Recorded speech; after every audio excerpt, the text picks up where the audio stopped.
میں اور سنبل آپا جب ہم لوگ بہت چھوٹے تھے، سمجھے میں 14 سال 15 سال کی ہوں گی، تو میری دادی کے گھر کے پاس ایک انڈے بیچنے والی عورت آتی تھی. یہ بڑی امپورٹنٹ کہانی ہے.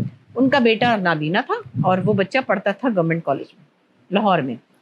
اب وہ ہمارے ساتھ بس میں چڑھتا تھا، اس کی ماں ڈنڈے سے لٹکی ہوئی ہوتی تھی رش میں، اور بوڑھی ماں اس کو کالج پہ چھوڑتی تھی اور باہر سارا دن ویٹ کرتی تھی، وہ پڑھ کے نکلتا تھا. خیر وہ اس وقت انٹر میں تھا.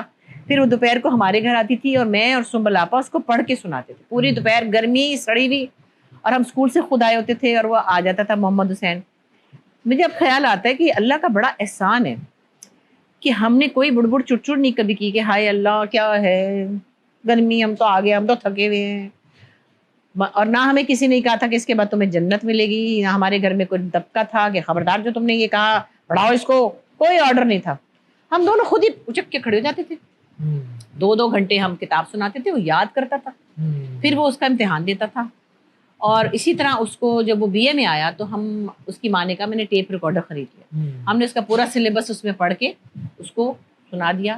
پھر ہم اسلام آباد چلے گئے، پھر اس نے اسی طرح ماسٹرز کیا، پھر وہ پروفیسر بن گیا، پھر وہ ہمیں اسلام آباد میں ملنے آیا.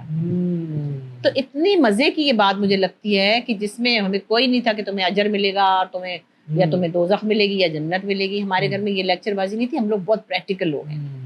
ہم نے کچھ کر سکتے تو کر گزرتے ہیں، ورنہ نہیں کر سکتے تو نہیں کر سکتے. تو میں سمجھتی ہوں کہ آج کل کے بچوں کو اس کہانی کے سنانے کا مقصد یہ ہے کہ کسی نہ کسی طرح کسی نہ کسی کا دیا جلائیں، کچھ نہ کچھ کر لیں. مطلب ضروری نہیں کوئی دیکھ نہ سکتا ہو یا چل نہ سکتا ہو، وہ ایک اچھی بات ہے، لیکن آپ ویسے بھی کسی کے بچے کو پڑھا دیں. اب تو حالات ایسے ہیں کہ پڑھا دیں، ان کو کپڑے جوتے مت لے کے دیں. اگر کوئی نیڈی لوگ ہیں ان کو مچھلی نہ کھلائیں، مچھلی پکڑنے کا طریقہ سکھائیں. کیا خوبصورت ہے. بالکل.